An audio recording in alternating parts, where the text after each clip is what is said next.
Abriendo puertas y ya tenemos a nuestra próxima invitada que muy amablemente accedió a compartir unos minutos con nosotros, la doctora Liliana Rodríguez, presidenta de la Asociación Argentina de Medicina y Cuidados Paliativos. Así que, hola doctora, bienvenida.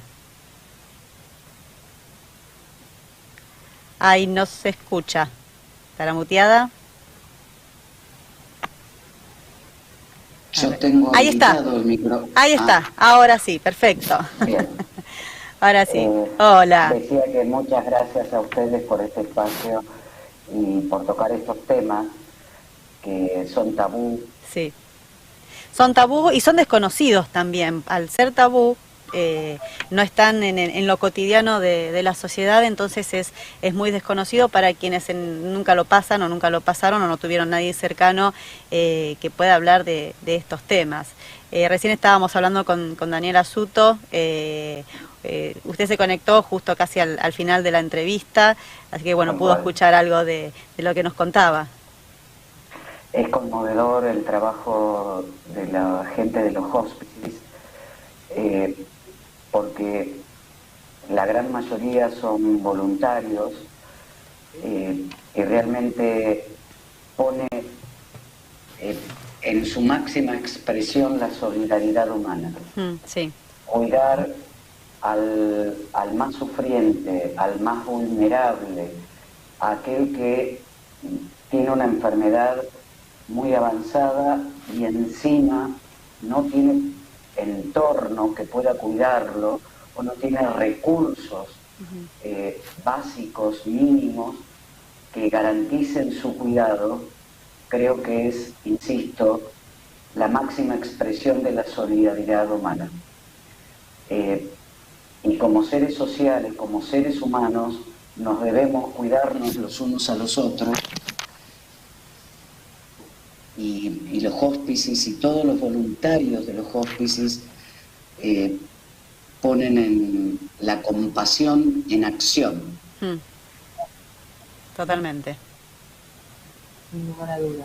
Y es muy fuerte escuchar, porque además convengamos que hay una cuestión, decíamos, hablábamos de tabú, pero todos llegamos en algún momento digamos, a tener personas que, digamos, la muerte es una situación que nos pasa a todos y a todas, como el nacimiento, pero tal cual, es lo único certero que tenemos en la vida. Claro, es lo único certero. Sí, es verdad. No queremos saber nada de hablar de ese tema, menos si sucede. Además, me parece a mí, no sé usted qué dirá, pero me parece que es algo que nos va a pasar, que nos pasa y que nos sucede cotidianamente, pero peor todavía si tenemos además personas que están pasando por una situación de enfermedad crónica que sabemos que termina en la muerte, ¿no? O sea, eso tal vez sea aún más duro de sobrellevar. Tal cual. Y a pesar de ser lo único certero que tenemos en nuestra vida, y cuando yo era chica, ustedes son más jóvenes que yo, la realidad es que no se hablaba de sexo. Y los bebés venían de París. Con una cigüeña. O los traía la cigüeña, sí. Tal cual. Hoy por hoy, nuestra sociedad venció ese tabú. Cuando a lo mejor no todos tienen bebés. Y lo que sigue siendo tabú, que no se habla, no se nombra, parece que solo nombrar la llama es lo único certero que tenemos.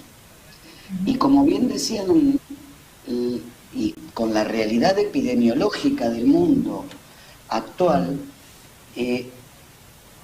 8 de cada 10 personas es probable que fallezcamos de una enfermedad crónica, progresiva e incurable.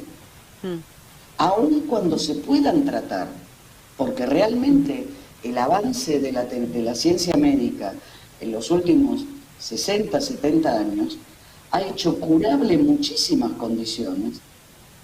Otras son tratables, aunque no sean curables, pero igual sigue habiendo muchas patologías que no son curables. Claro. Y hoy se vive mucho más. No necesariamente se viva mucho mejor. Y esto también es otro valor que hay que ponerlo en el platillo de la balanza de la vida. Queremos cambiar tiempo de vida a expensas de ¿qué? Claro. ¿De calidad de vida? Totalmente. Esto es una ecuación que cada uno de nosotros tiene que hacer en base a sus propios principios y valores. Pero para poder hacer esta ecuación, tenemos que ser informados adecuadamente. Claro. Tenemos que poner los pies sobre la realidad de que la ciencia médica tiene muchas cosas para ofrecer. Tiene muchísima tecnología disponible. El tema es, ¿qué ganamos haciendo uso de toda esa tecnología? ¿Ganamos tiempo de un corazón latiendo? ¿O ganamos calidad de vida de personas viviendo? Escuché la colita de los comentarios de Daniela y insisto, qué valioso, qué caro que es, caro en el sentido de valioso a nuestra ciudadanía, a nuestra comunidad, que exista gente como Daniela y como todos los voluntarios y de todos los hospices. Y eso es en el final estricto de vida. Pero si pensamos, ¿cuándo empieza a sufrir alguien con una enfermedad crónica, progresiva? ¿Cuando está cercano a la muerte? En rigor de verdad, el sufrimiento se puede presentar desde el diagnóstico. Totalmente, sí. Es así. ¿Y desde cuándo es el deber, como profesionales de la salud y como seres humanos, de auxiliar al sufriente? Es desde el momento que ese sufrimiento se presente. Claro.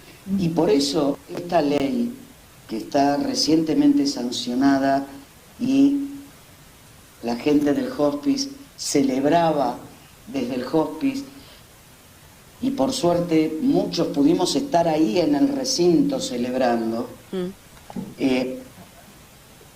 hace centro en que todos los profesionales de la salud tienen que tener capacitación básica en herramientas esenciales de los cuidados paliativos, claro, como son el saber comunicar, la evaluación de síntomas físicos no complejos, generales, el acompañamiento y el soporte emocional de las personas que padecen una enfermedad potencialmente limitante o amenazante para la vida, el acompañamiento y apoyo de la familia o entorno significativo de esas personas, porque no sufre solo el paciente. Claro. Sufrimos nosotros y nuestro entorno. Claro. Ante cualquier situación, pero ante una situación de enfermedad, con más razón. Sí. Claro, por eso también se hablaba de un apoyo no solo al paciente, sino justamente al entorno, y un poco decíamos eso, si el entorno no está bien para acompañar en ese trance, en ese trayecto al paciente, entonces no estamos perdidos, porque Tal cual. Es una rueda de sentimientos y de no poder ocuparse como corresponde. Tal cual, y esto... y voy a hacer comparaciones muy burdas, pero si alguna amiga nuestra se pelea con el novio porque le fue infiel, ¿qué decimos? ¿Nos agarramos con el novio? No. ¿En qué te puedo ayudar? Esto que decía Daniela, estar, la presencia, estar en ese momento. Y si no podemos ayudar, nos sentimos frustrados porque ¿cómo te ayudo? ¿Qué hago? Claro. Y hay muchas cosas para hacer. El tema es, si yo como hija tengo que cuidar a mi madre que tiene una demencia avanzada, y nadie me guía, nadie me indica algo tan sencillo como cómo le cambio los pañales, Sí. cómo la cuido para que no se caiga de la cama. Claro. Sí. Y no es alta tecnología, no es un recurso tecnológico de alto costo. Claro. No estamos hablando de drogas de alto costo.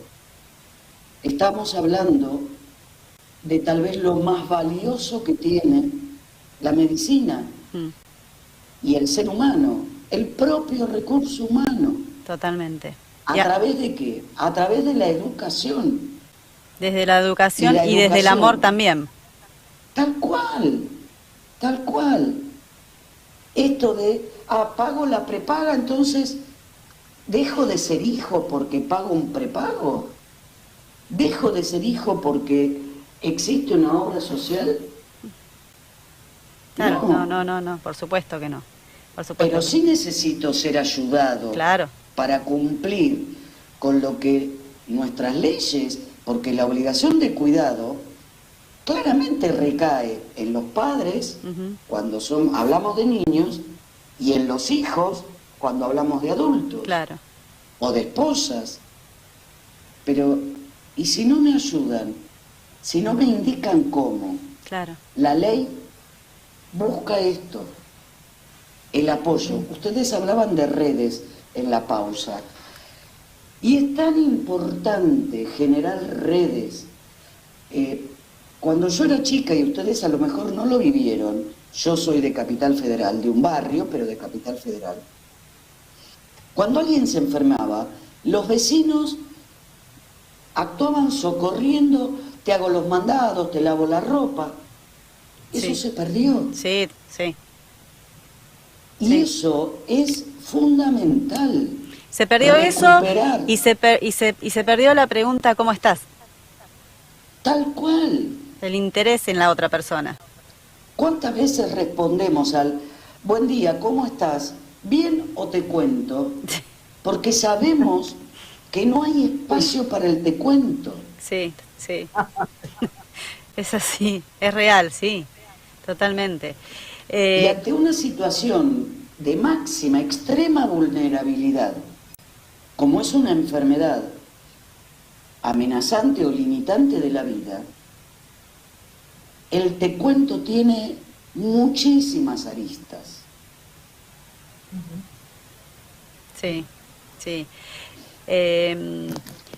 Desde la asociación, ¿cuál es el trabajo que ustedes desarrollan?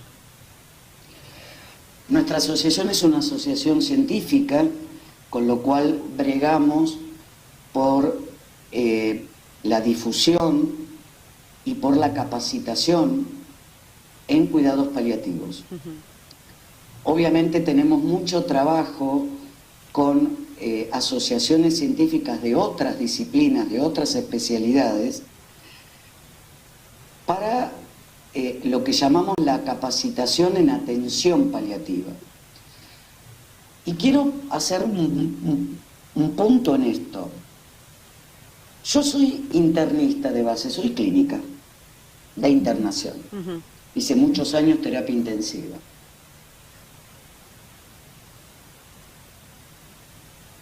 Yo como médica clínica tengo que saber aliviar un dolor que no sea muy complejo.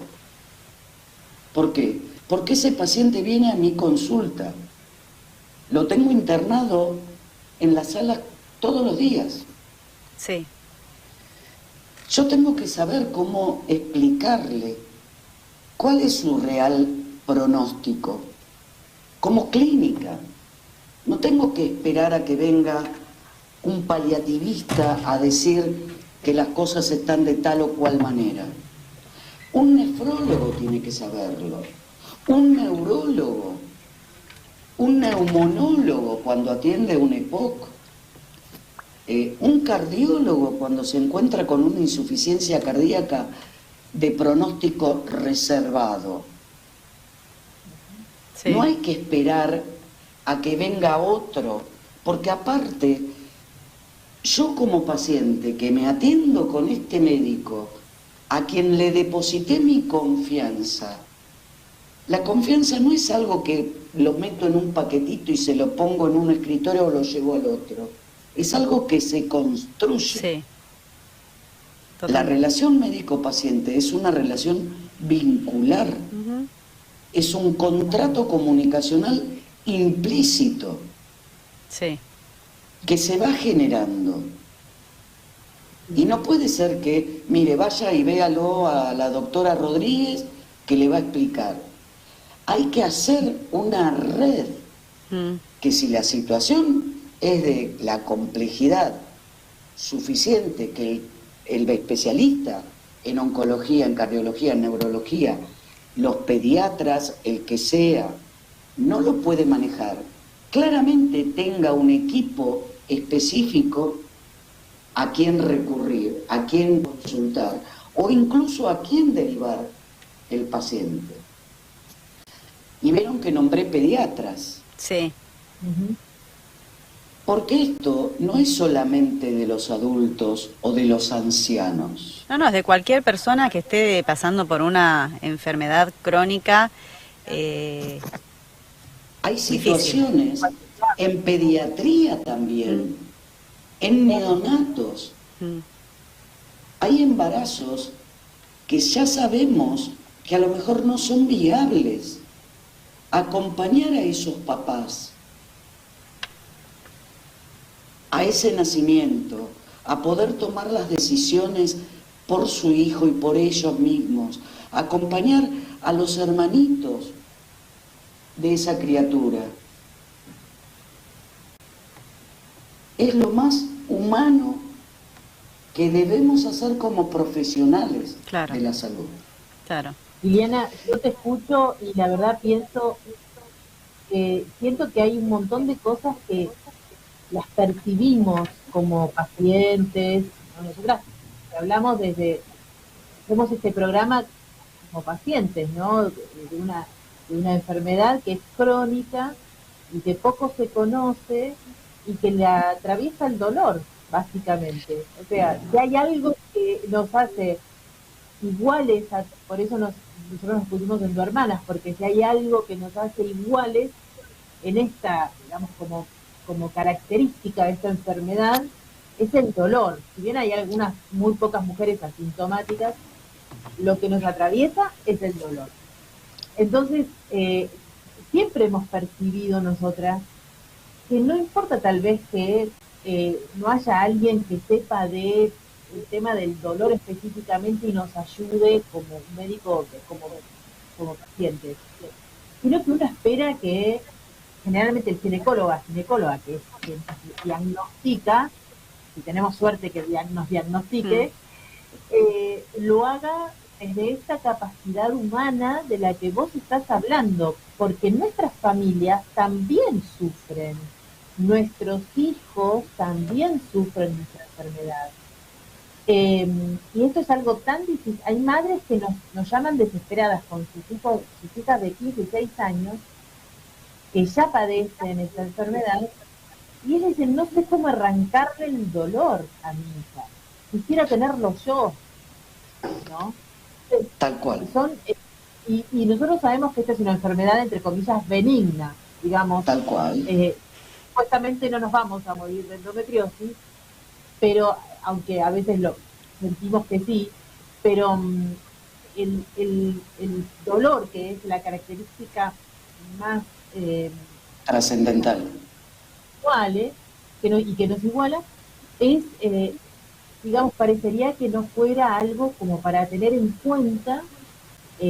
No sé si nosotros precisaríamos un médico paliativista, pero sí creo que necesitaríamos que los médicos estuvieran informados acerca de este cuidado especial. Tal cual. Yo soy hermana de ustedes, soy la hermana mayor, pero yo también padecí endometriosis y tenía menstruaciones.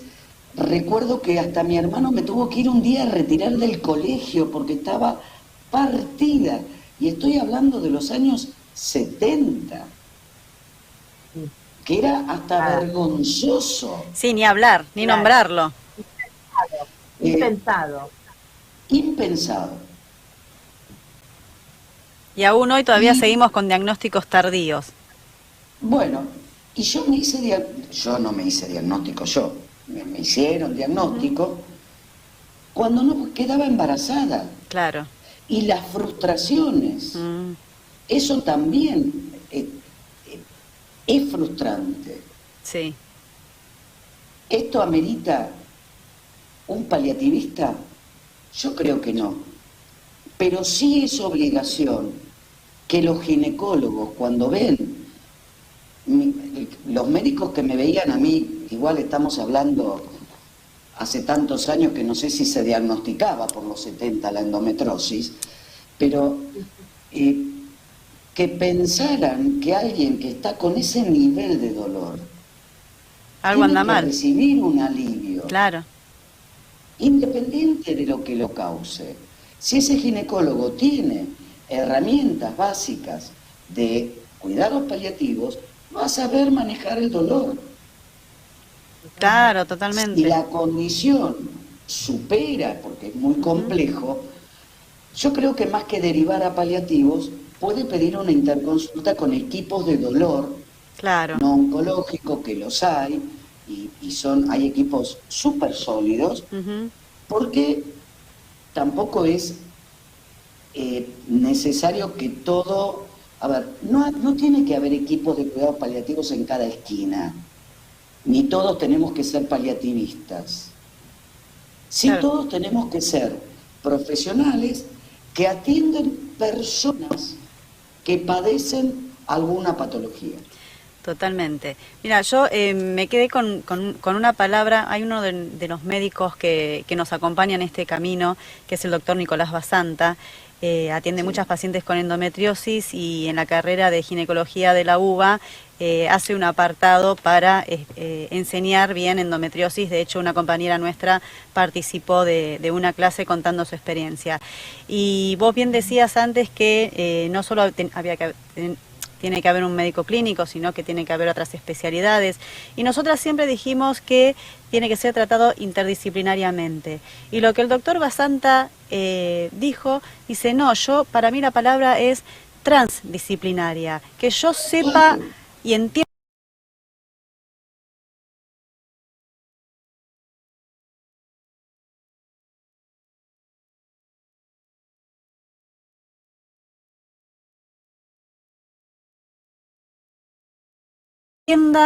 tu especialidad y que vos entiendas la mía por si en algún momento vos no estás disponible. Entonces, y la verdad que eso me pareció súper valioso y ojalá en algún momento se pueda llegar a dar y ponerlo en práctica, porque sería pero fundamental.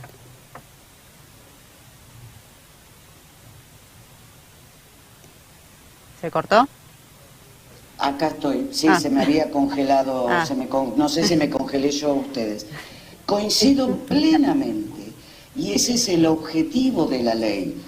La ley no dice tienen que tener paliativistas al lado de cada cama o al lado de cada consultorio, sino que cada profesional tiene que tener formación en herramientas básicas de cuidados paliativos. Claro. Y cuando digo profesional, no me refiero a médicos solamente, porque el equipo de salud es el médico, el enfermero, el terapeuta ocupacional, el kinesiólogo, el farmacéutico, la nutricionista, la trabajadora social, el psicólogo, todos. ¿Por qué? Porque un paciente con dolor que no accede a un tratamiento o que llega a una evaluación social y el trabajador social lo ve que está con dolor, él mismo tiene que saber identificar que ahí hay una necesidad que es prioritario en el alivio. Sí. Un psicólogo no puede ponerse a debatir si los miedos o las angustias por lo que puede llegar a pasar en algún momento es urgente cuando un paciente está vomitando o partido de dolor.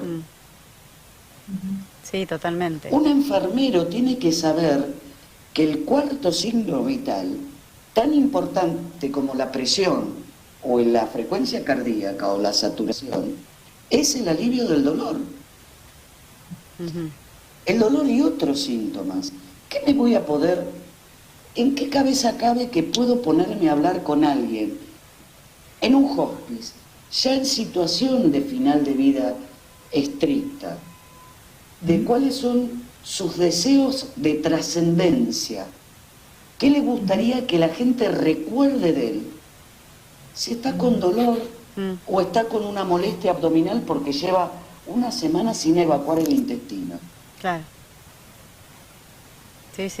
Las prioridades tienen que ser establecidos desde el más común de los sentidos. Ni hablar. Y con respecto... Porque me parece que, no sé, a mí me da la situación como que lo que vos decís es no sé, se encuadra en una palabra, humanidad. Digo, me parece que por ahí a veces nos perdemos en lo científico, en lo exacto, en lo protocolar, y olvidamos la palabra humanidad. Yo creo... A ver, antes les dije, yo hice muchos años terapia intensiva.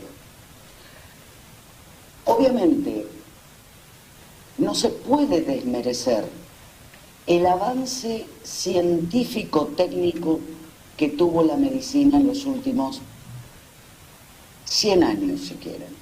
Porque de la penicilina para acá es el gran cambio. Y fue tal la vorágine de conocimiento científico-técnico que obviamente es necesario como el ultraespecialista. Hoy tenemos especialistas en pie, en tobillo, en rodilla, en codo, en hombro, en columna. Ya no tenemos traumatólogos generales, sí los hay, pero es necesario el ultraespecialista.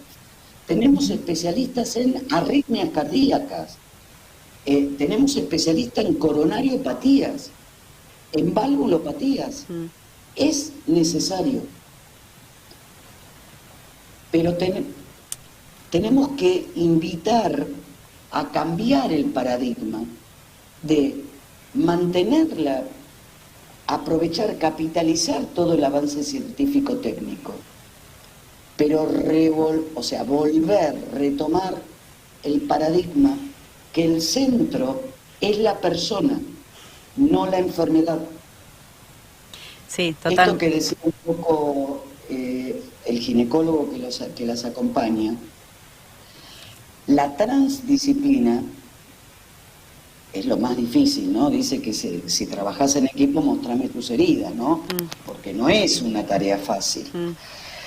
Claro. El ideal es la transdisciplina, pero tanta tecnologización hace que se fragmente el ser humano. Y el alma o el espíritu es de los psicólogos. El cuerpo es de los médicos y de los enfermeros.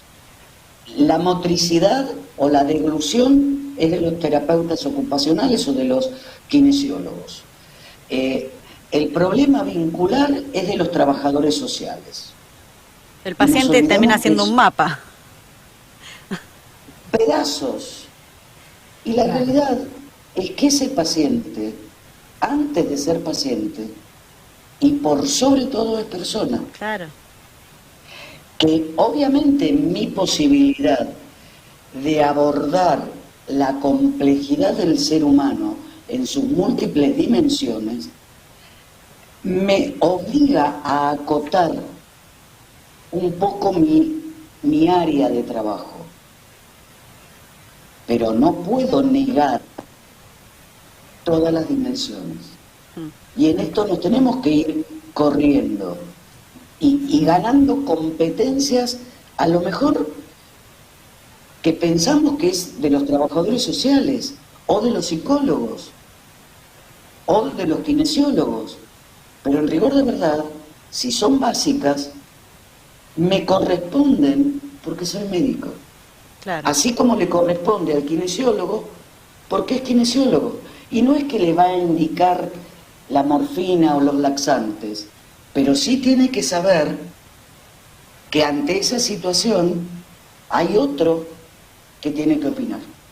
Totalmente. Y con respecto a la ley, Liliana, previo a la sancionada recientemente, había otras dos, ¿no? Si mal no recuerdo. Hubo dos proyectos anteriores que lamentablemente perdieron estado parlamentario. Creo que las cosas, si sucede, conviene, se dice en espiritualidad. Veces sí. Y creo que este proyecto lo que tiene de bueno es que el eje lo pone en educación. Claro. Porque se cambia la visión y no tanto para que cuidados paliativos tenga que ver junto con el oncólogo, o sea que, no sé, digo oncólogo sí. por ser la especialidad que más se asocia a cuidados paliativos. Yo no tengo que estar sentada en el escritorio con el oncólogo. Claro. El oncólogo tiene que tener herramientas y si la situación se le complica o excede lo que él puede hacer, me llama o me deriva al paciente. Y esto pensando en una institución, pero también tenemos que pensar que las personas no viven en instituciones, en centros médicos, en hospitales, en sanatorios. Las personas vivimos en nuestras casas. Sí. Trabajamos, nos vamos a atender a determinados lugares. Y también lo que busca la ley es que con esta capacitación de todos los recursos de salud, sin importar el nivel de atención donde esté el paciente, pueda dar respuesta.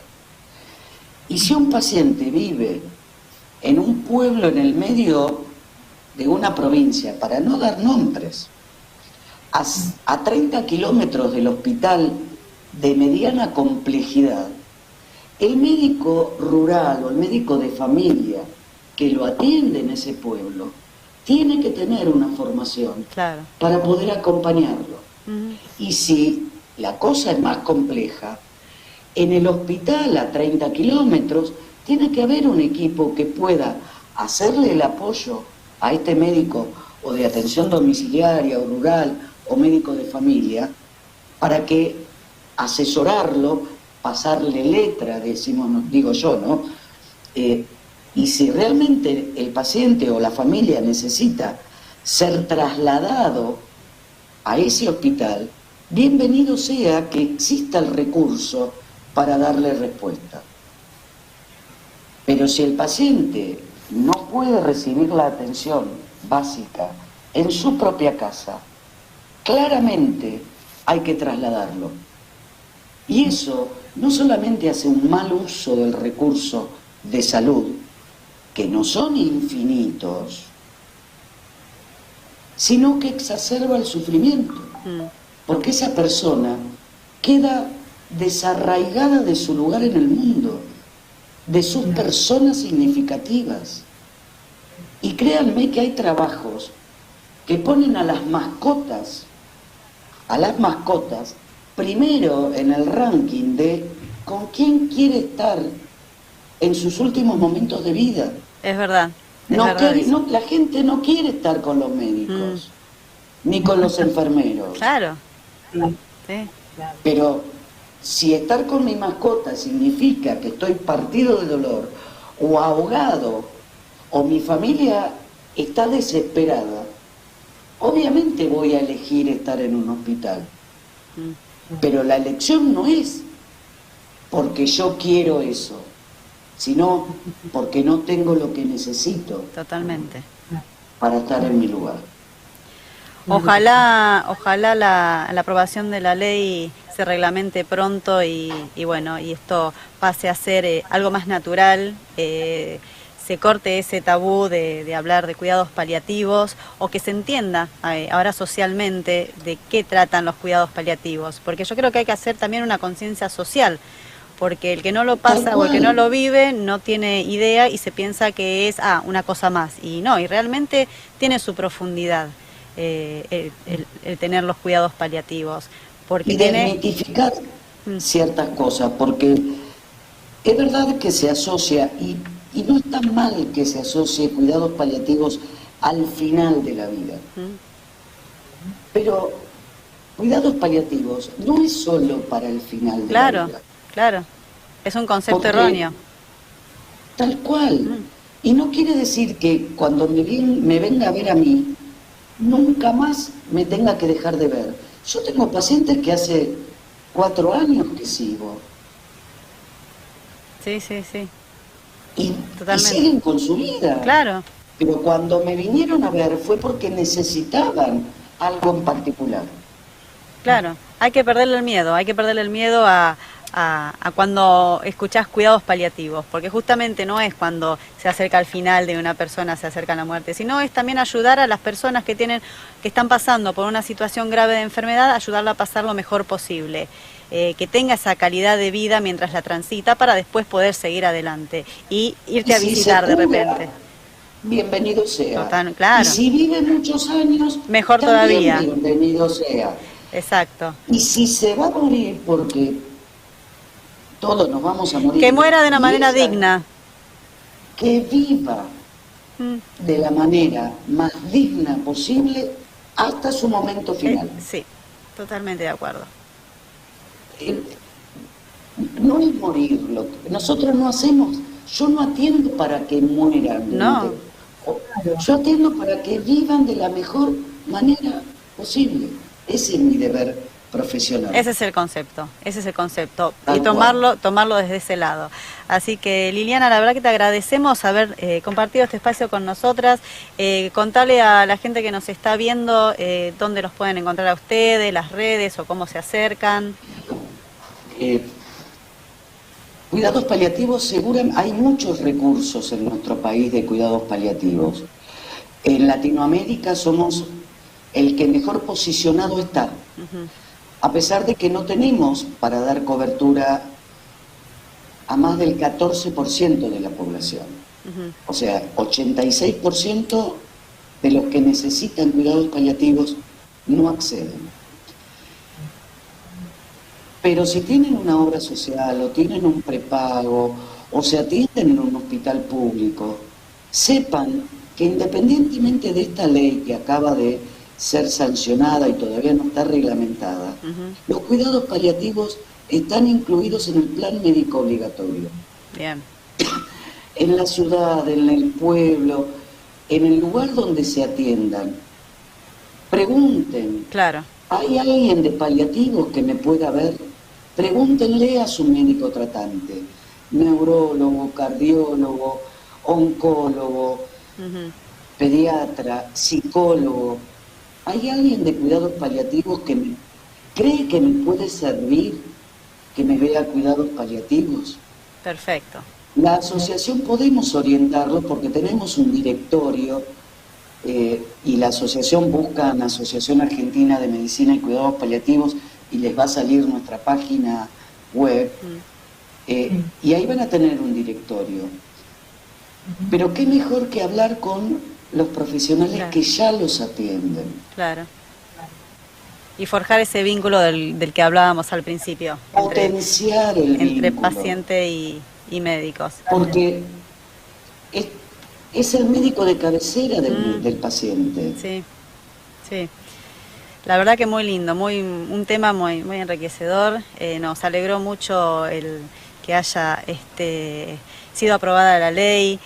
Hoy, casi al principio del programa, pasamos unas palabras de la diputada Jimena López que lo defendió muy bien el tema, y la verdad que nos enorgullece tener esta clase de personas que nos representan en el Congreso, porque es la misma diputada que trabaja con nosotras en el proyecto de ley de endometriosis. Así que, bueno, la mejor de las suertes para que en estos 90 días se ponga en en práctica. Pase rápido. Ojalá, sí, ojalá. Así que, pero bueno, gracias. Acá tienen Abriendo Puertas y Me Gusta Radio para lo que necesiten difundir, así que siempre cuenten con nosotras, que bueno, que estamos justamente eso, tejiendo redes entre todas las asociaciones, entre todas las fundaciones que tengan que ver con temas salud, para poder, como decimos en una sección de nuestro programa, voz y rostro a este tipo de cosas que si no las vemos y no las decimos, la sociedad no las conoce. Y ponerle voz a los sin voz. Exactamente, exactamente. Bueno, Liliana, muchas gracias por habernos acompañado. Nos vemos pronto. A ustedes. Un placer. Gracias. Nosotros seguimos con Abriendo Puertas. Estuvimos hablando con la doctora Liliana Rodríguez, presidenta de la Asociación Argentina de Medicina y Cuidados Paliativos. Vamos a un temita cortito.